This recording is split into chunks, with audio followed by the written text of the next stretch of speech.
La Reine Margot, partie 9 du livre audio, chapitre 24 de la partie 1 du roman.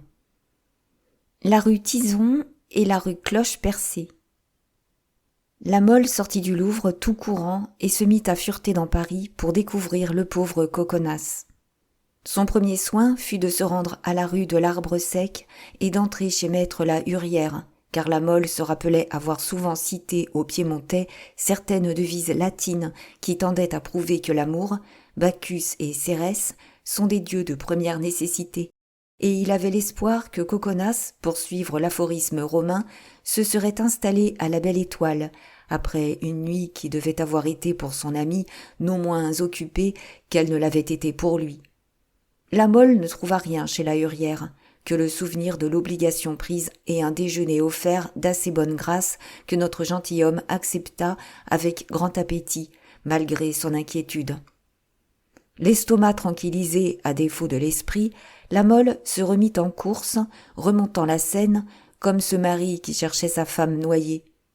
En arrivant sur le quai de Grève, il reconnut l'endroit où, ainsi qu'il l'avait dit à M. d'Alençon, il avait, pendant sa course nocturne, été arrêté 3 ou 4 heures auparavant, ce qui n'était pas rare dans un Paris plus vieux de 100 ans que celui où Boileau se réveillait au bruit d'une balle perçant son volet.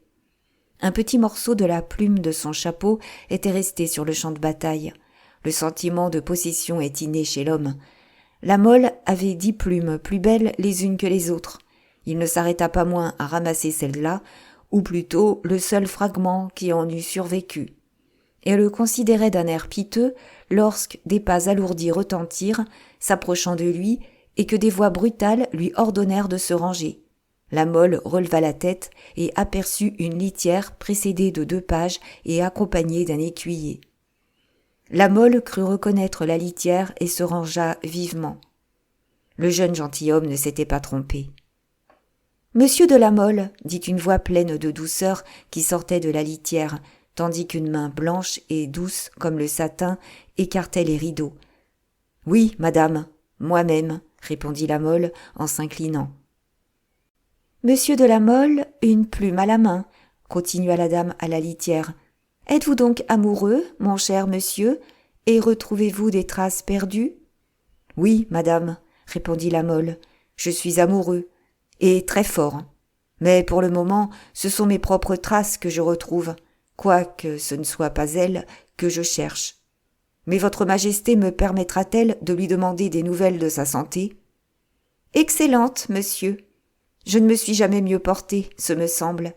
Cela vient probablement de ce que j'ai passé la nuit en retraite. Ah, en retraite, dit la Mole en regardant Marguerite d'une façon étrange. Eh bien, oui. Qu'y a-t-il d'étonnant à cela ? Peut-on, sans indiscrétion, vous demander dans quel couvent ? Certainement, monsieur. Je n'en fais pas mystère. Au couvent des Annonciades. Mais vous, que faites-vous ici avec cet air effarouché ? Madame, moi aussi j'ai passé la nuit en retraite et dans les environs du même couvent. Ce matin, je cherche mon ami, qui a disparu, et en le cherchant, j'ai retrouvé cette plume. Qui vient de lui ? Mais en vérité, vous m'effrayez sur son compte. La place est mauvaise. Que votre majesté se rassure. La plume vient de moi. Je l'ai perdue vers 5h30 sur cette place, en me sauvant des mains de 4 bandits qui me voulaient à toute force assassiner, à ce que je crois du moins. Marguerite réprima un vif mouvement d'effroi. « Oh, contez-moi cela, dit-elle. Rien de plus simple, madame. Il était donc, comme j'avais l'honneur de dire à votre majesté, 5h du matin à peu près. »« Et à 5h du matin, interrompit Marguerite, vous étiez déjà sortie ?»« Votre majesté m'excusera, dit la Mole. Je n'étais pas encore rentrée. »« Ah, monsieur de la Mole, rentré à 5h du matin, dit Marguerite avec un sourire qui, pour tous, était malicieux et que la Mole eut la fatuité de trouver adorable. « Rentré si tard, vous aviez mérité cette punition. »« Aussi, je ne me plains pas, madame, dit la Mole en s'inclinant avec respect. Et j'eusse été éventrée que je m'estimerais encore plus heureux 100 fois que je ne mérite de l'être. Mais enfin, je rentrais tard ou de bonne heure, comme votre majesté voudra, de cette bienheureuse maison où j'avais passé la nuit en retraite, lorsque 4 tire-laines ont débouché de la rue de la Mortellerie et m'ont poursuivi avec des coupe-choux démesurément longs. C'est grotesque, n'est-ce pas, madame? Mais enfin, c'est comme cela. Il m'a fallu fuir, car j'avais oublié mon épée.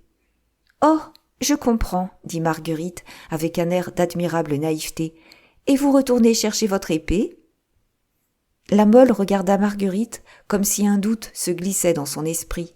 « Madame, j'y retournerai effectivement, et même très volontiers, attendu que mon épée est une excellente lame, mais je ne sais pas où est cette maison. »« Comment, monsieur ?» reprit Marguerite. « Vous ne savez pas où est la maison où vous avez passé la nuit ?»« Non, madame, et que Satan m'extermine si je m'en doute. »« Oh, voilà qui est singulier. C'est donc tout un roman que votre histoire. »« Un véritable roman, vous l'avez dit, madame. »« Contez-la moi. »« C'est un peu long. »« Qu'importe, j'ai le temps. »« Et fort incroyable, surtout. »« Allez toujours, je suis on ne peut plus crédule. »« Votre majesté l'ordonne. »« Mais oui, s'il le faut. » J'obéis. Hier soir, après avoir quitté 2 adorables femmes avec lesquelles nous avions passé la soirée sur le pont Saint-Michel, nous soupions chez maître la Hurière.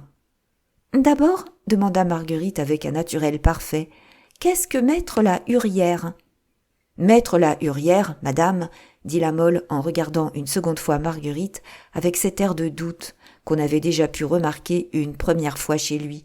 « Madame la Hurière est le maître de l'hôtellerie de la Belle Étoile, située rue de l'Arbre Sec. »« Bien, je vois cela d'ici. Vous soupiez donc chez maître la Hurière, avec votre ami Coconas, sans doute. »« Oui, madame, avec mon ami Coconas. Quand un homme entra et nous remit à chacun un billet. »« Pareil ?» demanda Marguerite. « Exactement pareil. 7 lignes seulement. »« Vous êtes attendu rue Saint-Antoine, en face de la rue de Jouy. »« Et pas de signature au bas de ce billet ?» demanda Marguerite. « Non, mais 3 mots charmants qui promettaient 3 fois la même chose, c'est-à-dire un triple bonheur. »« Et quels étaient ces 3 mots ? » ?»« Eros, Cupido, Amor. »« En effet, ce sont 3 doux noms. Et ont-ils tenu ce qu'ils promettaient ? » ?»« Oh, plus, madame, 100 fois plus !» s'écria la Mole avec enthousiasme. « Continuez, je suis curieuse de savoir ce qui vous attendait rue Saint-Antoine, en face la rue de Jouy. » 2 duègnes avec chacune un mouchoir à la main. Il s'agissait de nous laisser bander les yeux. Votre majesté devine que nous n'y fîmes point de difficulté. Nous tendîmes bravement le cou. Mon guide me fit tourner à gauche, le guide de mon ami le fit tourner à droite, et nous nous séparâmes. « Et alors ?» continua Marguerite, qui paraissait décidée à pousser l'investigation jusqu'au bout. « Je ne sais, » reprit la Mole, « où son guide conduisit mon ami. En enfer, peut-être. Mais quant à moi, ce que je sais, c'est que le mien me mena en un lieu que je tiens pour le paradis. Et d'où vous fit sans doute chasser votre trop grande curiosité. » « Justement, madame, et vous avez le don de la divination. J'attendais le jour avec impatience pour voir où j'étais, quand, à 4h30, la même duègne est rentrée, m'a bandé de nouveau les yeux, m'a fait promettre de ne point chercher à soulever mon bandeau, m'a conduit dehors, m'a accompagné 100 pas, m'a fait encore jurer de noter mon bandeau que lorsque j'aurais compté jusqu'à 50. J'ai compté jusqu'à 50, et je me suis trouvé rue Saint-Antoine, en face la rue de Jouy. Et alors ? Alors, madame, je suis revenu tellement joyeux que je n'ai point fait attention aux 4 misérables des mains desquels j'ai eu tant de mal à me tirer. Or, madame, continua la Mole, en retrouvant ici un morceau de ma plume, mon cœur a tressailli de joie, et je l'ai ramassé en me promettant à moi-même de le garder comme un souvenir de cette heureuse nuit. Mais, au milieu de mon bonheur, une chose me tourmente, c'est ce que peut être devenu mon compagnon. Il n'est pas rentré au Louvre ? Hélas non, madame. Je l'ai cherché partout où il pouvait être, à la Belle Étoile, au Jeu de Paume, et en quantité d'autres lieux honorables. Mais d'Annibal, point, et de Coconas, pas davantage. » En disant ces paroles et les accompagnant d'un geste lamentable, la Mole ouvrit les bras et écarta son manteau, sous lequel on vit bâiller à divers endroits son pourpoint qui montrait, comme autant d'élégants crevés, la doublure par les accrocs. « Mais vous avez été criblée, dit Marguerite. « Criblée, c'est le mot, dit la Mole, qui n'était pas fâchée de se faire un mérite du danger qu'il avait couru. Voyez, madame, voyez. Comment n'avez-vous pas changé de pourpoint au Louvre, puisque vous y êtes retournée ? Demanda la reine. Ah, dit la Mole, c'est qu'il y avait quelqu'un dans ma chambre. Comment, quelqu'un dans votre chambre ? Dit Marguerite, dont les yeux exprimèrent le plus vif étonnement. Et qui donc était dans votre chambre ? Son Altesse. Chut, interrompit Marguerite. Le jeune homme obéit. Quid ad lecticam mem stant, dit-elle à la Mole. Dio pueri et unus eques. Optime barbari, dit-elle. Edic moles, quem in veneris in cubiculo tuo, Franciscum ducem. Agentem? Nescio quid. Quocum? Cum ignoto. C'est bizarre, dit Marguerite. Ainsi, vous n'avez pu retrouver Coconas, continua-t-elle, sans songer évidemment à ce qu'elle disait. Aussi, madame, comme j'avais l'honneur de le dire à votre majesté, j'en meurs véritablement d'inquiétude. Eh bien, dit Marguerite en soupirant, je ne veux pas vous distraire plus longtemps de sa recherche. Mais je ne sais pourquoi j'ai l'idée qu'il se retrouvera tout seul. N'importe, allez toujours. Et la reine appuya son doigt sur sa bouche.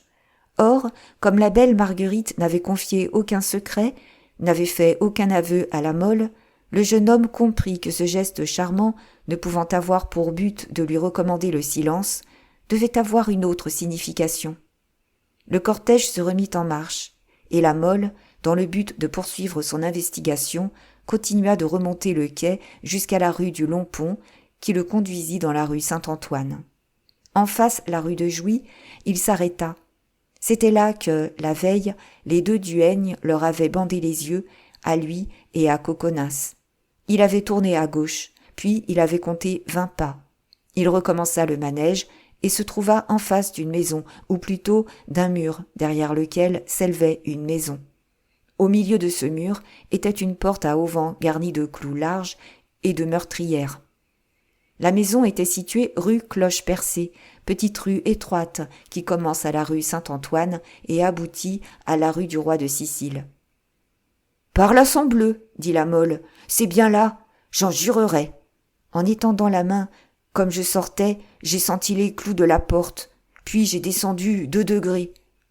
Cet homme qui courait en criant à l'aide et qu'on a tué rue du Roi de Sicile passait au moment où je mettais le pied sur le premier. Voyons.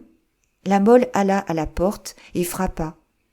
La porte s'ouvrit et une espèce de concierge à moustache vint ouvrir. « Was ist das ?» demanda le concierge. « Ah ah !» fit la Mole, « il me paraît que nous sommes Suisses. »« Mon ami, continua-t-il en prenant son air le plus charmant, je voudrais avoir mon épée que j'ai laissée dans cette maison où j'ai passé la nuit. »« Ich verstehe nicht » répéta le concierge. « Mon épée !» reprit la Mole. « Ich verstehe nicht » répéta le concierge. « Que j'ai laissé. Mon épée que j'ai laissée. Ich verstehe nicht. Dans cette maison où j'ai passé la nuit. Gehe zum Teufel. » Et il lui referma la porte au nez. « Mordieu, dit la Mole, si j'avais cette épée que je réclame, je la passerais bien volontiers à travers le corps de ce drôle-là. Mais je ne l'ai point, et ce sera pour un autre jour. » Sur quoi la Mole continua son chemin jusqu'à la rue du Roi de Sicile, prit à droite, fit 50 pas à peu près, prit à droite encore, et se trouva rue Tison, petite rue parallèle à la rue Cloche-Percée, et en tout point semblable. Il y eut plus. À peine eut-il fait 30 pas qu'il retrouva la petite porte à clous larges, à auvent et à meurtrières, les 2 degrés et le mur. On eût dit que la rue Cloche-Percée s'était retournée pour le voir passer. La Mole réfléchit alors qu'il avait bien pu prendre sa droite pour sa gauche, et il alla frapper à cette porte pour y faire la même réclamation qu'il avait faite à l'autre. Mais cette fois, il eut beau frapper, on n'ouvrit même pas. La Mole fit et refit 2 ou 3 fois le même tour qu'il venait de faire, ce qui l'amena à cette idée, toute naturelle, que la maison avait 2 entrées, l'une sur la rue Cloche-Percée et l'autre sur la rue Tison. Mais ce raisonnement, si logique qu'il fût, ne lui rendait pas son épée, et ne lui apprenait pas où était son ami. Il eut un instant l'idée d'acheter une autre épée et d'éventrer le misérable portier qui s'obstinait à ne parler qu'allemand, mais il pensa que si ce portier était à Marguerite et que si Marguerite l'avait choisi ainsi, c'est qu'elle avait ses raisons pour cela et qu'il lui serait peut-être désagréable d'en être privée. Or, la Mole, pour rien au monde, n'eût voulu faire une chose désagréable à Marguerite. De peur de céder à la tentation, il reprit donc vers les 2 heures de l'après-midi le chemin du Louvre. Comme son appartement n'était point occupé cette fois, il put rentrer chez lui. La chose était assez urgente relativement au pourpoint qui, comme lui avait fait observer la reine, était considérablement détérioré. Il s'avança donc incontinent vers son lit pour substituer le beau pourpoint gris-perle à celui-là. Mais, à son grand étonnement, la première chose qu'il aperçut près du pourpoint gris-perle fut cette fameuse épée qu'il avait laissée rue Cloche-Percée. La Mole la prit, la tourna et la retourna. C'était bien elle. « Ah ah !» fit-il, « est-ce qu'il y aurait quelque magie là-dessous ?» Puis, avec un soupir, « Ah, si le pauvre Coconas se pouvait retrouver comme mon épée !» 2 ou 3 heures après que la Mole avait cessé sa ronde circulaire autour de la petite maison double, la porte de la rue Tison s'ouvrit. Il était 5 heures du soir à peu près, et par conséquent nuit fermée. Une femme enveloppée dans un long manteau garni de fourrure, accompagnée d'une suivante, sortit par cette porte que lui tenait ouverte une duègne d'une 40aine d'années, se glissa rapidement jusqu'à la rue du Roi de Sicile, frappa à une petite porte de la rue d'Argenson qui s'ouvrit devant elle, sortit par la grande porte du même hôtel qui donnait vieille rue du Temple, alla gagner une petite poterne de l'hôtel de Guise, l'ouvrit avec une clé qu'elle avait dans sa poche et disparut. Une demi-heure après, un jeune homme, les yeux bandés, sortait par la même porte de la même petite maison, guidé par une femme qui le conduisait au coin de la rue Geoffroy-Lanier et de la Mortellerie. Là, elle l'invita à compter jusqu'à 50 et à ôter son bandeau. Le jeune homme accomplit scrupuleusement la recommandation et au chiffre convenu ôta le mouchoir qui lui couvrait les yeux. « Mordi !» s'écria-t-il en regardant tout autour de lui. « Si je sais où je suis, je veux être pendu. » 6 heures, s'écria-t-il en entendant sonner l'horloge de Notre-Dame. Et ce pauvre la Mole, que peut-il être devenu? Courons au Louvre, peut-être là en saura-t-on des nouvelles. Et ce disant, Coconas descendit tout courant la rue de la Mortellerie et arriva aux portes du Louvre en moins de temps qu'il n'en eût fallu à un cheval ordinaire. Il bouscula et démolit sur son passage cette haie mobile de braves bourgeois qui se promenaient paisiblement autour des boutiques de la place Baudoyer et entra dans le palais. Là, il interrogea Suisse et Sentinelle. Le Suisse croyait bien avoir vu entrer M. de la Mole le matin, mais il ne l'avait pas vu sortir. La Sentinelle n'était là que depuis 1h30 et n'avait rien vu. Il monta tout courant à la chambre et en ouvrit la porte précipitamment. Mais il ne trouva dans la chambre que le pourpoint de la Mole tout lacéré, ce qui redoubla encore ses inquiétudes. Alors il songea à la Hurière et courut chez le digne hôtelier de la Belle Étoile. La Hurière avait vu la Mole avait déjeuné chez la Hurière. Coconas fut donc entièrement rassuré et, comme il avait grand faim, il demanda à souper à son tour. Coconas était dans les 2 dispositions nécessaires pour bien souper. Il avait l'esprit rassuré et l'estomac vide. Il soupa donc si bien que son repas le conduisit jusqu'à 8 heures. Alors, réconforté par 2 bouteilles d'un petit vin d'Anjou qu'il aimait fort et qu'il venait de sabler avec une sensualité qui se trahissait par des clignements d'yeux et des clappements de langue réitérés, il se remit à la recherche de la Mole, accompagnant cette nouvelle exploration à travers la foule de coups de pied et de coups de poing proportionnés à l'accroissement d'amitié que lui avait inspiré le bien-être qui suit toujours un bon repas. Cela dura 1 heure. Pendant 1 heure, Coconas parcourut toutes les rues avoisinant le quai de la Grève, le port au charbon, la rue Saint-Antoine et les rues Tison et Cloche-Percée, où il pensait que son ami pouvait être revenu. Enfin, il comprit qu'il y avait un endroit par lequel il fallait qu'il passât. C'était le guichet du Louvre, et il résolut de l'aller attendre sous ce guichet et jusqu'à sa rentrée. Il n'était plus qu'à 100 pas du Louvre et remettait sur ses jambes une femme dont il avait déjà renversé le mari, place Saint-Germain-l'Auxerrois, lorsqu'à l'horizon il aperçut devant lui, à la clarté douteuse d'un grand fanal dressé près du pont-levis du Louvre, le manteau de velours cerise et la plume blanche de son ami qui, déjà pareil à une ombre, disparaissait sous le guichet en rendant le salut à la sentinelle. Le fameux manteau cerise avait fait tant d'effet de par le monde qu'il n'y avait pas à s'y tromper.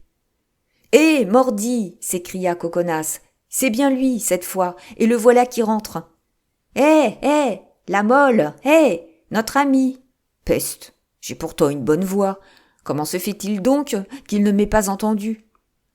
Mais, par bonheur, j'ai aussi bonnes jambes que bonne voix, et je vais le rejoindre. » Dans cette espérance, Coconas s'élança de toute la vigueur de ses jarrets, arriva en un instant au Louvre. Mais quelque diligence qu'il eût faite, au moment où il mettait le pied dans la cour, le manteau rouge, qui paraissait fort pressé aussi, disparaissait sous le vestibule. « Ohé, la molle !» s'écria Coconas en reprenant sa course. « Attends-moi donc, c'est moi, Coconas !»« Que diable as-tu donc à courir ainsi ? Est-ce que tu te sauves, par hasard ?» En effet, le manteau rouge, comme s'il eût eu des ailes, escaladait le second étage plutôt qu'il ne le montait. « Ah, tu ne veux pas m'entendre » cria Coconas. « Ah, tu m'en veux. Ah, tu es fâché. Eh bien, au diable, mordi. Quant à moi, je n'en puis plus. » C'était au bas de l'escalier que Coconas lançait cette apostrophe au fugitif, qu'il renonçait à suivre des jambes, mais qu'il continuait à suivre de l'œil à travers la vis de l'escalier, et qui était arrivé à la hauteur de l'appartement de Marguerite. Tout à coup, une femme sortit de cet appartement et prit celui que poursuivait Coconas par le bras. « Oh oh !» fit Coconas, « cela m'a tout l'air d'être la reine Marguerite. » Il était attendu. Alors, c'est autre chose.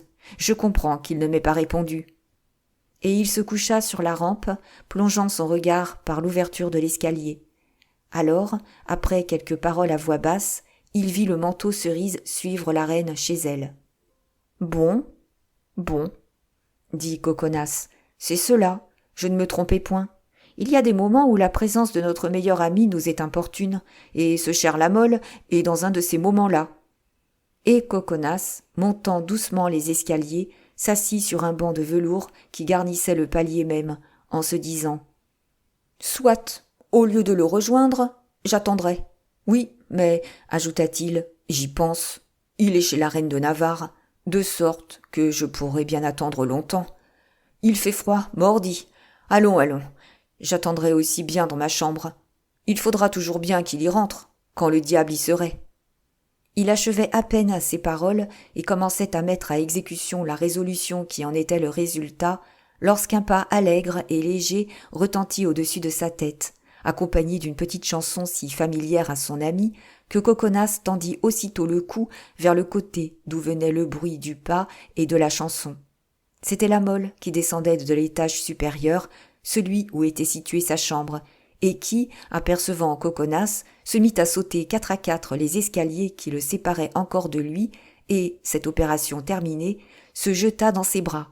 « Oh, mordi, c'est toi !» dit Coconas. « Et par où diable es-tu donc sorti ?»« Eh, mais par la rue Cloche-Percée, pardieu !»« Non, je ne dis pas de la maison là-bas. »« Mais d'où ?»« De chez la reine. »« De chez la reine. »« De chez la reine de Navarre. »« Je n'y suis pas rentré. »« Allons donc. »« Mon cher Annibal, dit la Molle, tu déraisonnes. Je sors de ma chambre, où je t'attends depuis 2 heures. »« Tu sors de ta chambre ? » ?»« Oui. »« Ce n'est pas toi que j'ai poursuivi sur la place du Louvre ? » ?»« Quand cela ? » ?»« À l'instant même. »« Non. »« Ce n'est pas toi qui as disparu sous le guichet il y a 10 minutes ? » ?»« Non. » « Ce n'est pas toi qui viens de monter cet escalier comme si tu étais poursuivi par une légion de diables ? » « Non. » Mordi, s'écria Coconas. Le vin de la belle étoile n'est point assez méchant pour m'avoir tourné à ce point la tête. Je te dis que je viens d'apercevoir ton manteau cerise et ta plume blanche sous le guichet du Louvre, que j'ai poursuivi l'un et l'autre jusqu'au bas de cet escalier, et que ton manteau, ton plumeau, tout, jusqu'à ton bras qui fait le balancier, était attendu ici par une dame que je soupçonne fort être la reine de Navarre, laquelle a entraîné le tout par cette porte qui, si je ne me trompe, est bien celle de la belle Marguerite. « Mordieu !» dit la Mole en pâlissant. « Y aurait-il déjà trahison ?» « À la bonne heure, » dit Coconas. « Jure tant que tu voudras, mais ne me dis plus que je me trompe. » La Mole hésita un instant, serrant sa tête entre ses mains et retenue entre son respect et sa jalousie. Mais sa jalousie l'emporta, et il s'élança vers la porte, à laquelle il commença à heurter de toutes ses forces, ce qui produisit un vacarme assez peu convenable, eu égard à la majesté du lieu où l'on se trouvait. « Nous allons nous faire arrêter, dit Coconas. Mais n'importe, c'est bien drôle. Dis donc, la Mole, est-ce qu'il y aurait des revenants au Louvre ? Je n'en sais rien, dit le jeune homme, aussi pâle que la plume qui ombrageait son front. Mais j'ai toujours désiré en voir, et comme l'occasion s'en présente, je ferai de mon mieux pour me trouver face à face avec celui-là. Je ne m'y oppose pas, dit Coconas. Seulement frappe un peu moins fort, si tu ne veux pas l'effaroucher. La Mole, si exaspéré qu'il fût, comprit la justesse de l'observation et continua de frapper, mais plus doucement. Chapitre 25. Le manteau cerise. Coconas ne s'était point trompé. La dame qui avait arrêté le cavalier au manteau cerise était bien la reine de Navarre. Quant au cavalier au manteau cerise, notre lecteur a déjà deviné, je présume, qu'il n'était autre que le brave Demouy. En reconnaissant la reine de Navarre, le jeune Huguenot comprit qu'il y avait quelque méprise, mais il n'osa rien dire, dans la crainte qu'un cri de Marguerite ne le trahît. Il préféra donc se laisser amener jusque dans les appartements, quitte, une fois arrivé là, à dire à sa belle conductrice « Silence pour silence, madame !» En effet, Marguerite avait serré doucement le bras de celui que, dans la demi-obscurité, elle avait pris pour la Mole, et, se penchant à son oreille, elle lui avait dit en latin « Sola sum introito carissime ». Demouy, sans répondre, se laissa guider. Mais à peine la porte se fut-elle refermée derrière lui et se trouva-t-il dans l'antichambre, mieux éclairée que l'escalier, que Marguerite reconnut que ce n'était point la Mole. Ce petit cri qu'avait redouté le prudent Huguenot échappa en ce moment à Marguerite. Heureusement, il n'était plus à craindre. « Monsieur Demouy ?» dit-elle en reculant d'un pas. « Moi-même, madame, et je supplie votre majesté de me laisser libre de continuer mon chemin sans rien dire à personne de ma présence au Louvre. »« Oh, monsieur Demouy !» répéta Marguerite, « je m'étais trompée. »« Oui, dit Demouy, je comprends. Votre majesté m'aura pris pour le roi de Navarre. C'est la même taille, la même plume blanche, et beaucoup, qui voudraient me flatter sans doute, m'ont dit la même tournure. » Marguerite regarda fixement Demouy. « Savez-vous le latin, monsieur Demouy ?» demanda-t-elle. « Je l'ai su autrefois, » répondit le jeune homme, « mais je l'ai oublié. » Marguerite sourit. « Monsieur Demouy, dit-elle, vous pouvez être sûr de ma discrétion. Cependant, comme je crois savoir le nom de la personne que vous cherchez au Louvre, je vous offrirai mes services pour vous guider sûrement vers elle. »« Excusez-moi, madame, » dit Demouy, « je crois que vous vous trompez et qu'au contraire, vous ignorez complètement. »« Comment ?» s'écria Marguerite. « Ne cherchez-vous pas le roi de Navarre ?»« Hélas, madame, » dit Demouy, « j'ai le regret de vous prier d'avoir surtout à cacher ma présence au Louvre à sa majesté le roi votre époux. »« Écoutez, monsieur Demouy, » dit Marguerite surprise, « je vous ai tenu jusqu'ici pour un des plus fermes chefs du parti huguenot, pour un des plus fidèles partisans du roi mon mari. Me suis-je donc trompée ? Non, madame, car ce matin encore, j'étais tout ce que vous dites. Et pour quelle cause avez-vous changé depuis ce matin ? Madame, dit Demouy en s'inclinant, veuillez me dispenser de répondre, et faites-moi la grâce d'agréer mes hommages. Et Demouy, dans une attitude respectueuse, mais ferme, fit quelques pas vers la porte par laquelle il était entré. Marguerite l'arrêta. « Cependant, monsieur, dit-elle, Si j'osais vous demander un mot d'explication, ma parole est bonne, ce me semble. Madame, répondit Demouy, je dois me taire, et il faut que ce dernier devoir soit bien réel pour que je n'aie point encore répondu à votre majesté. Cependant, monsieur, votre majesté peut me perdre, madame, mais elle ne peut exiger que je trahisse mes nouveaux amis. Mais les anciens, monsieur, n'ont-ils pas aussi quelques droits sur vous? Ceux qui sont restés fidèles, oui. Ceux qui non seulement nous ont abandonnés, mais encore se sont abandonnés eux-mêmes, non. Marguerite, pensive et inquiète, allait sans doute répondre par une nouvelle interrogation, quand soudain Gillonne s'élança dans l'appartement. « Le roi de Navarre !» cria-t-elle. « Par où vient-il ? » ?»« Par le corridor secret. »« Faites sortir monsieur par l'autre porte. »« Impossible, madame, entendez-vous ? » ?»« On frappe ? » ?»« Oui, à la porte par laquelle vous voulez que je fasse sortir monsieur. »« Et qui frappe ? » ?»« Je ne sais. Allez voir, et me le revenez dire. » « Madame, dit Demouy, oserais-je faire observer à votre majesté que si le roi de Navarre me voit à cette heure et sous ce costume au Louvre, je suis perdue. » Marguerite saisit Demouy, et l'entraînant vers le fameux cabinet. « Entrez ici, monsieur, dit-elle. Vous y êtes aussi bien caché et surtout aussi garanti que dans votre maison même, car vous y êtes sur la foi de ma parole. » Demouy s'y élança précipitamment, et à peine la porte était-elle refermée derrière lui que Henri parut. Cette fois, Marguerite n'avait aucun trouble à cacher. Elle n'était que sombre, et l'amour était à 100 lieues de sa pensée. Quant à Henri, il entra avec cette minutieuse défiance qui, dans les moments les moins dangereux, lui faisait remarquer jusqu'aux plus petits détails. À plus forte raison, Henri était-il profondément observateur dans les circonstances où il se trouvait. Aussi vit-il à l'instant même le nuage qui obscurcissait le front de Marguerite. « Vous étiez occupée, madame ?» dit-il. « Moi ? Mais oui, sire. Je rêvais. » « Et vous avez raison. Madame, la rêverie vous sied. Moi aussi, je rêvais. Mais tout au contraire de vous, qui recherchez la solitude, je suis descendue exprès pour vous faire part de mes rêves. » Marguerite fit au roi un signe de bienvenue et, lui montrant un fauteuil, elle s'assit elle-même sur une chaise d'ébène sculptée, fine et forte comme de l'acier. Il se fit entre les deux époux un instant de silence. Puis, rompant ce silence le premier, « Je me suis rappelé, madame, dit Henri, que mes rêves sur l'avenir avaient cela de commun avec les vôtres, que, séparés comme époux, nous désirions cependant l'un et l'autre unir notre fortune. »« C'est vrai, sire. » « Je crois avoir compris aussi que, dans tous les plans que je pourrais faire d'élévation commune, vous m'avez dit que je trouverais en vous non seulement une fidèle, mais encore une active alliée. »« Oui, sire. Et je ne demande qu'une chose. C'est qu'en vous mettant le plus vite possible à l'œuvre, vous me donniez bientôt l'occasion de m'y mettre aussi.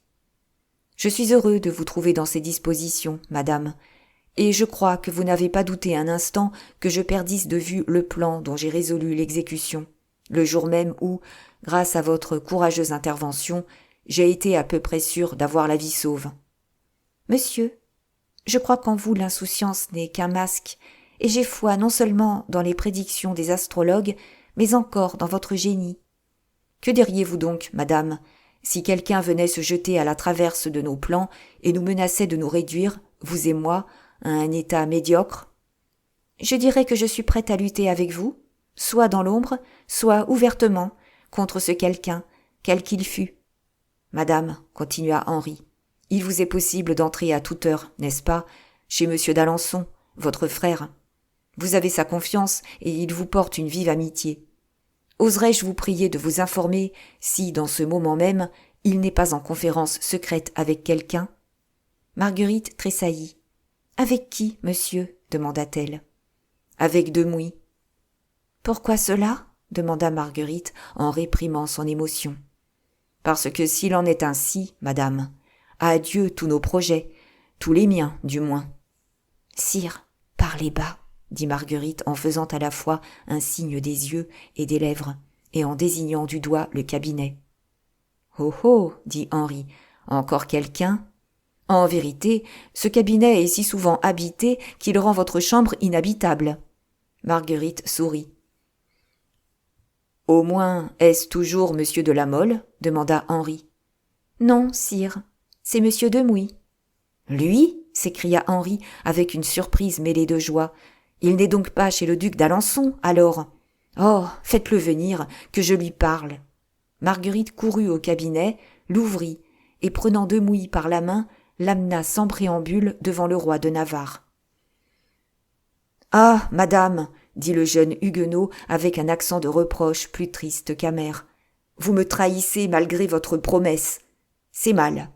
Que diriez-vous si je me vengeais en disant « Vous ne vous vengerez pas, Demouy » interrompit Henri en serrant la main du jeune homme. « Ou du moins, vous m'écouterez auparavant. » Madame, continua Henri en s'adressant à la reine, veillez, je vous prie, à ce que personne ne nous écoute. Henri achevait à peine ces mots que Gillonne arriva tout effaré et dit à l'oreille de Marguerite quelques mots qui la firent bondir de son siège. Pendant qu'elle courait vers l'antichambre avec Gillonne, Henri, sans s'inquiéter de la cause qui l'appelait hors de l'appartement, visitait le lit, la ruelle, les tapisseries et sondait du doigt les murailles. Quant à M. Demouy, effarouché de tous ces préambules, il s'assurait préalablement que son épée ne tenait pas au fourreau. Marguerite, en sortant de sa chambre à coucher, s'était élancée dans l'antichambre et s'était trouvée en face de la Mole, lequel, malgré toutes les prières de Gillonne, voulait à toute force entrer chez Marguerite. Coconas se tenait derrière lui, prêt à le pousser en avant ou à soutenir la retraite. « Ah, c'est vous, monsieur de la Mole !» s'écria la reine. « Mais qu'avez-vous donc ? Et pourquoi êtes-vous aussi pâle et tremblant ? » « Madame, dit Gillonne, monsieur de la Mole a frappé à la porte de telle sorte que, malgré les ordres de votre majesté, j'ai été forcée de lui ouvrir. »« Oh, oh, qu'est-ce donc que cela ?» dit sévèrement la reine. « Est-ce vrai, ce qu'on me dit là, monsieur de la Mole ? » ?»« Madame, c'est que je voulais prévenir votre majesté qu'un étranger, un inconnu, un voleur peut-être, s'était introduit chez elle avec mon manteau et mon chapeau. »« Vous êtes fou, monsieur, dit Marguerite, car je vois votre manteau sur vos épaules, et je crois, Dieu me pardonne, que je vois aussi votre chapeau sur votre tête lorsque vous parlez à une reine. »« Oh, pardon, madame, pardon, s'écria la Mole en se découvrant vivement. Ce n'est cependant pas, Dieu m'en est témoin, le respect qui me manque. »« Non, c'est la foi, n'est-ce pas ?» dit la reine. « Que voulez-vous » s'écria la Mole. « Quand un homme est chez votre majesté, quand il s'y introduit en prenant mon costume, et peut-être mon nom, qui sait ?»« Un homme ?» dit Marguerite en serrant doucement le bras du pauvre amoureux. « Un homme ! Vous êtes modeste, monsieur de la Mole. Approchez votre tête de l'ouverture de la tapisserie, et vous verrez 2 hommes. » Et Marguerite entr'ouvrit en effet la portière de velours brodé d'or, et la Mole reconnut Henri causant avec l'homme au manteau rouge. Coconas, curieux comme s'il se fût agi de lui-même, regarda aussi, vit et reconnut Demouy. Tous deux demeurèrent stupéfaits. « Maintenant que vous voilà rassuré, à ce que j'espère du moins, dit Marguerite, placez-vous à la porte de mon appartement et, sur votre vie, mon cher La Mole, ne laissez entrer personne. S'il approche quelqu'un du palier même, avertissez. » La Mole, faible et obéissant comme un enfant, sortit en regardant Coconas, qui le regardait aussi, et tous deux se trouvèrent dehors sans être bien revenus de leur ébahissement. « Demouy !» s'écria Coconas. « Henri !» murmura la Mole. « Demouy avec ton manteau cerise, ta plume blanche et ton bras en balancier. »« Ah ça, mais, reprit la Mole, du moment qu'il ne s'agit pas d'amour, il s'agit certainement de complot. »« Ah, mordi, nous voilà dans la politique, dit Coconas en grommelant. Heureusement que je ne vois point dans tout cela madame de Nevers. » Marguerite revint s'asseoir près des 2 interlocuteurs. Sa disparition n'avait duré qu'1 minute, et elle avait bien utilisé son temps. Gillonne, en vedette au passage secret, les 2 gentilshommes en faction à l'entrée principale, lui donnaient toute sécurité. « Madame, dit Henri, croyez-vous qu'il soit possible, par un moyen quelconque, de nous écouter et de nous entendre ? » « Monsieur, dit Marguerite, cette chambre est matelassée, et un double lambris me répond de son assourdissement. » « Je m'en rapporte à vous, répondit Henri en souriant, puis se retournant vers Demouy. Voyons, dit le roi à voix basse, et comme si, malgré l'assurance de Marguerite, ses craintes ne s'étaient pas entièrement dissipées. Que venez-vous faire ici? Ici, dit Demouy. Oui, ici, dans cette chambre, répéta Henri. Il n'y venait rien faire, dit Marguerite. C'est moi qui l'y ai attiré. Vous saviez donc? J'ai deviné tout. Vous voyez bien, Demouy, qu'on peut deviner. Monsieur Demouy, continua Marguerite, était ce matin avec le duc François dans la chambre de 2 de ces gentilshommes. Vous voyez bien, Demouy, répéta Henri, qu'on sait tout. C'est vrai, dit Demouy. J'en étais sûr, dit Henri, que M. d'Alençon s'était emparé de vous. C'est votre faute, sire. Pourquoi avez-vous refusé si obstinément ce que je venais vous offrir? Vous avez refusé? S'écria Marguerite. Ce refus que je pressentais était donc réel? Madame, dit Henri, secouant la tête. Et toi, mon brave Demouy, en vérité, vous me faites rire avec vos exclamations. Quoi, un homme entre chez moi, me parle de trône, de révolte, de bouleversement, à moi, Henri, prince toléré, pourvu que je porte le front humble, huguenot épargné à la condition que je jouerai le catholique, et j'irai accepter, quand ces propositions me sont faites, dans une chambre non matelassée et sans double lambris? Ventre saint gris, vous êtes des enfants ou des fous. Mais, sire, votre majesté ne pouvait-elle me laisser quelque espérance, sinon par ses paroles, du moins par un geste, par un signe? Que vous a dit mon beau-frère, Demouy? Demanda Henri. Oh, sire, ceci n'est point mon secret. Oh, mon Dieu, reprit Henri avec une certaine impatience d'avoir affaire à un homme qui comprenait si mal ses paroles. Je ne vous demande pas quelles sont les propositions qu'il vous a faites. Je vous demande seulement s'il écoutait, s'il a entendu. Il écoutait, sire, et il a entendu. Il écoutait et il a entendu. Vous le dites vous-même, Demouy. Pauvre conspirateur que vous êtes. Si j'avais dit un mot, vous étiez perdu, car je ne savais point. Je me doutais, du moins, qu'il était là, et sinon, lui, quelque autre, le duc d'Anjou, Charles IX, la reine-mère. Vous ne connaissez pas les murs du Louvre, Demouy. C'est pour eux qu'a été fait le proverbe que les murs ont des oreilles. Et connaissant ces murs-là, j'eusse parlé. Allons, Demouy, vous faites peu d'honneur au bon sens du roi de Navarre, et je m'étonne que, ne le mettant pas plus haut dans votre esprit, vous soyez venu lui offrir une couronne. Mais, sire, reprit encore Demouy, ne pouviez-vous, tout en refusant cette couronne, me faire un signe? Je n'aurais pas cru, tout désespéré, tout perdu. Hé, ventre saint gris, s'écria Henri, s'il écoutait, ne pouvait-il pas aussi bien voir? Et n'est-on pas perdu par un signe comme par une parole? Tenez, Demouy, continua le roi en regardant autour de lui. À cette heure, si près de vous que mes paroles ne franchissent pas le cercle de nos 3 chaises, je crains encore d'être entendu quand je dis « Demouy, répète-moi tes propositions ». Mais, sire, s'écria Demouy au désespoir, maintenant je suis engagé avec M. d'Alençon. Marguerite frappa l'une contre l'autre et, avec dépit, ses 2 belles mains. « Alors, il est donc trop tard » dit-elle. « Au contraire » murmura Henri. « Comprenez donc qu'en cela même la protection de Dieu est visible. Reste engagé, Demouy, car ce duc François, c'est notre salut à tous. Crois-tu donc que le roi de Navarre garantirait vos têtes? Au contraire, malheureux, je vous fais tuer tous jusqu'au dernier. Et cela sur le moindre soupçon. Mais un fils de France, c'est autre chose. Aie des preuves, Demouy, demande des garanties. Mais niais que tu es, tu te seras engagé de cœur, et une parole t'aura suffi. Oh, sire, c'est le désespoir de votre abandon, croyez-le bien, qui m'a jeté dans les bras du duc. C'est aussi la crainte d'être trahi, car il tenait notre secret. Tiens donc le sien à ton tour, Demouy, cela dépend de toi. Que désire-t-il? Être roi de Navarre? Promets-lui la couronne. Que veut-il? Quitter la cour? Fournis-lui les moyens de fuir. Travaille pour lui, Demouy, comme si tu travaillais pour moi. Dirige le bouclier pour qu'il pare tous les coups qu'on nous portera. Quand il faudra fuir, nous fuirons à deux.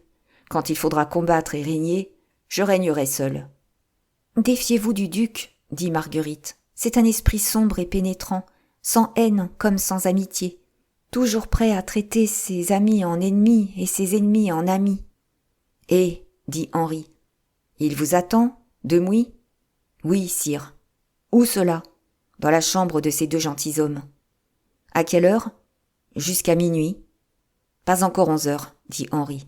Il n'y a point de temps perdu. Allez, Demouy. »« Nous avons votre parole, monsieur, dit Marguerite. »« Allons donc, madame, dit Henri, avec cette confiance qu'il savait si bien montrer avec certaines personnes et dans certaines occasions. Avec monsieur Demouy, ces choses-là ne se demandent même point. « Vous avez raison, sire, répondit le jeune homme. Mais moi, j'ai besoin de la vôtre, car il faut que je dise au chef que je l'ai reçu. Vous n'êtes point catholique, n'est-ce pas ? » Henri haussa les épaules. « Vous ne renoncez pas à la royauté de Navarre ? » ?»« Je ne renonce à aucune royauté, Demouy. Seulement, je me réserve de choisir la meilleure, c'est-à-dire celle qui sera le plus à ma convenance et à la vôtre. Et si, en attendant, votre majesté était arrêtée, votre majesté promet-elle de ne rien révéler au cas même où l'on violerait par la torture la majesté royale ? Demouy, je le jure sur Dieu. Un mot, sire. Comment vous reverrai-je ? Vous aurez, dès demain, une clé de ma chambre. Vous y entrerez, Demouy, autant de fois qu'il sera nécessaire, aux heures que vous voudrez. Ce sera au duc d'Alençon de répondre de votre présence au Louvre. En attendant, remontez par le petit escalier. Je vous servirai de guide. Pendant ce temps-là, la reine fera rentrer ici le manteau rouge, pareil au vôtre, qui était tout à l'heure dans l'antichambre. Il ne faut pas qu'on fasse une différence entre les deux et qu'on sache que vous êtes double, n'est-ce pas, Demouy ?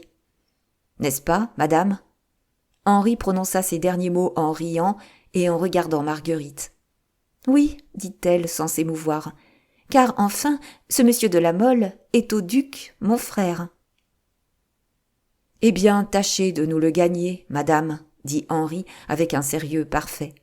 N'épargnez ni l'or ni les promesses. Je mets tous mes trésors à sa disposition. »« Alors, dit Marguerite, avec un de ces sourires qui n'appartiennent qu'aux femmes de Boccace, « puisque tel est votre désir, je ferai de mon mieux pour le seconder. »« Bien, bien, madame. Et vous, Demouy, retournez vers le duc et enferrez-le. » Chapitre 26. Margarita. Pendant la conversation que nous venons de rapporter, La Mole et Coconas montaient leur faction. La Mole, un peu chagrin, Coconas, un peu inquiet. C'est que La Mole avait eu le temps de réfléchir et que Coconas l'y avait merveilleusement aidé. « Que penses-tu de tout cela, notre ami ?» avait demandé La Mole à Coconas. « Je pense, » avait répondu le Piémontais, « qu'il y a dans tout cela quelque intrigue de cour. »« Et, le cas échéant, es-tu disposé à jouer un rôle dans cette intrigue ?»« Mon cher, » répondit Coconas, « écoute bien ce que je vais te dire. Et tâche d'en faire ton profit. Dans toutes ces menées princières, dans toutes ces machinations royales, nous ne pouvons, et surtout, nous ne devons passer que comme des ombres. Où le roi de Navarre laissera un morceau de sa plume, et le duc d'Alençon un pan de son manteau, nous laisserons notre vie, nous. La reine a un caprice pour toi, et toi une fantaisie pour elle, rien de mieux. Perds la tête en amour, mon cher, mais ne la perds pas en politique. » C'était un sage conseil. Aussi fut-il écouté par La Mole avec la tristesse d'un homme qui sent que, placé entre la raison et la folie, c'est la folie qu'il va suivre. « Je n'ai point une fantaisie pour la reine, Annibal. Je l'aime. Et malheureusement ou heureusement, je l'aime de toute mon âme. C'est de la folie, me diras-tu. Je l'admets, je suis fou. Mais toi qui es un sage, Coconas, tu ne dois pas souffrir de mes sottises et de mon infortune. Va-t'en retrouver notre maître et ne te compromets pas. » Coconas réfléchit un instant, puis relevant la tête. « Mon cher, répondit-il, tout ce que tu dis là est parfaitement juste. Tu es amoureux, agis en amoureux. Moi je suis ambitieux, et je pense, en cette qualité, que la vie vaut mieux qu'un baiser de femme. Quand je risquerai ma vie, je ferai mes conditions. Toi, de ton côté, pauvre Médor, tâche de faire les tiennes. » Et sur ce, Coconas tendit la main à la Mole et partit après avoir échangé avec son compagnon un dernier regard et un dernier sourire. Il y avait 10 minutes à peu près qu'il avait quitté son poste lorsque la porte s'ouvrit et que Marguerite, paraissant avec précaution, vint prendre la Mole par la main et, sans dire une seule parole, l'attira du corridor au plus profond de son appartement, fermant elle-même les portes avec un soin qui indiquait l'importance de la conférence qui allait avoir lieu. Arrivée dans la chambre, elle s'arrêta, s'assit sur sa chaise d'ébène et, attirant la Mole à elle, en enfermant ses 2 mains dans les siennes, « Maintenant que nous sommes seuls, lui dit-elle, causons sérieusement, mon grand ami. »« Sérieusement, madame ?» dit la Mole. « Ou amoureusement, voyons. Cela vous va-t-il mieux ? Il peut y avoir des choses sérieuses dans l'amour, et surtout dans l'amour d'une reine. Causons, alors, de ces choses sérieuses, mais à la condition que votre majesté ne se fâchera pas des choses folles que je vais lui dire. »« Je ne me fâcherai que d'une chose, la Mole. C'est si vous m'appelez madame ou majesté. Pour vous, très chère, je suis seulement Marguerite. »« Oui, Marguerite, oui, Margarita, oui, ma perle !» dit le jeune homme en dévorant la reine de son regard.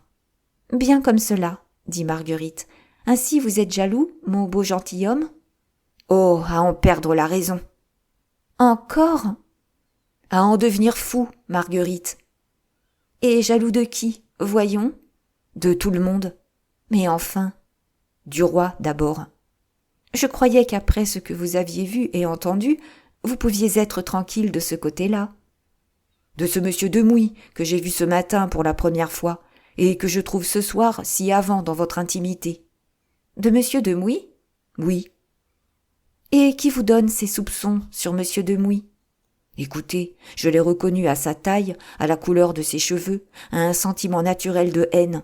C'est lui qui ce matin était chez monsieur d'Alençon. »« Eh bien, quel rapport cela a-t-il avec moi ? » ?»« Monsieur d'Alençon est votre frère. On dit que vous l'aimez beaucoup. Vous lui aurez conté une vague pensée de votre cœur. Et lui, selon l'habitude de la cour, il aura favorisé votre désir en introduisant près de vous monsieur Demouy. Maintenant, comment ai-je été assez heureux pour que le roi se trouvât là en même temps que lui ? C'est ce que je ne puis savoir. Mais en tout cas, madame, soyez franche avec moi. À défaut d'un autre sentiment, un amour comme le mien a bien le droit d'exiger la franchise en retour. Voyez, je me prosterne à vos pieds. Si ce que vous avez éprouvé pour moi n'est que le caprice d'un moment, je vous rends votre foi, votre promesse, votre amour. Je rends à monsieur d'Alençon ses bonnes grâces et ma charge de gentilhomme, et je vais me faire tuer au siège de La Rochelle, si toutefois l'amour ne m'a pas tué avant que je puisse arriver jusque-là. » Marguerite écouta en souriant ces paroles pleines de charme et suivit des yeux cette action pleine de grâce. Puis, penchant sa belle tête rêveuse sur sa main brûlante, « Vous m'aimez ? » dit-elle. « Oh, madame, plus que ma vie, plus que mon salut, plus que tout. Mais vous ne m'aimez pas. »« Pauvre fou !» murmura-t-elle. « Eh oui, madame !» s'écria la Mole, toujours à ses pieds. « Je vous ai dit que je l'étais. »« La première affaire de votre vie est donc votre amour, chère la Mole ? » ?»« C'est la seule, madame. C'est l'unique. »« Eh bien, soit. Je ne ferai de tout le reste qu'un accessoire de cet amour. Vous m'aimez, vous voulez demeurer près de moi. Ma seule prière à Dieu est qu'il ne m'éloigne jamais de vous. »« Eh bien, vous ne me quitterez pas. J'ai besoin de vous, la Mole. »« Vous avez besoin de moi ? Le soleil a besoin du verre luisant. » »« Si je vous dis que je vous aime, me serez-vous entièrement dévouée ? » ?»« Eh, ne le suis-je point déjà, madame, et tout entier ? » ?»« Oui, mais vous doutez encore. Dieu me pardonne. » »« Oh, j'ai tort, je suis ingrat. Ou plutôt, comme je vous l'ai dit, et comme vous l'avez répété, je suis un fou. Mais pourquoi monsieur Demouy était-il chez vous ce soir ?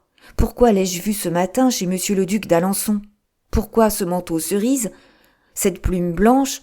Cette affectation d'imiter ma tournure ? Ah, madame, ce n'est pas vous que je soupçonne, c'est votre frère. »« Malheureux, dit Marguerite, malheureux qui croit que le duc François pousse la complaisance jusqu'à introduire un soupirant chez sa sœur. Insensé qui se dit jaloux et qui n'a pas deviné. Savez-vous, la Mole, que le duc d'Alençon demain vous tuerait de sa propre épée s'il savait que vous êtes là, ce soir, à mes genoux, et qu'au lieu de vous chasser de cette place, je vous dis, restez là comme vous êtes, la Mole, car je vous aime, mon beau gentilhomme. Entendez-vous? Je vous aime. Eh bien oui, je vous le répète, il vous tuerait. Grand Dieu! S'écria la Mole en se renversant en arrière et en regardant Marguerite avec effroi. Serait-il possible? Tout est possible, ami, en notre temps et dans cette cour. Maintenant, un seul mot. Ce n'était pas pour moi que M. Demouy, revêtu de votre manteau, le visage caché sous votre feutre, venait au Louvre. C'était pour M. d'Alençon. Mais moi, je l'ai amené ici, croyant que c'était vous. Il tient notre secret, la Mole. Il faut donc le ménager. J'aime mieux le tuer, dit la Mole. C'est plus court et c'est plus sûr. Et moi, mon brave gentilhomme, dit la reine, j'aime mieux qu'il vive, et que vous sachiez tout, car sa vie nous est non seulement utile, mais nécessaire. Écoutez, et pesez bien vos paroles avant de me répondre. M'aimez-vous assez, la Mole, pour vous réjouir si je devenais véritablement reine, c'est-à-dire maîtresse d'un véritable royaume? Hélas, madame, je vous aime assez pour désirer ce que vous désirez. Ce désir dût-il faire le malheur de toute ma vie?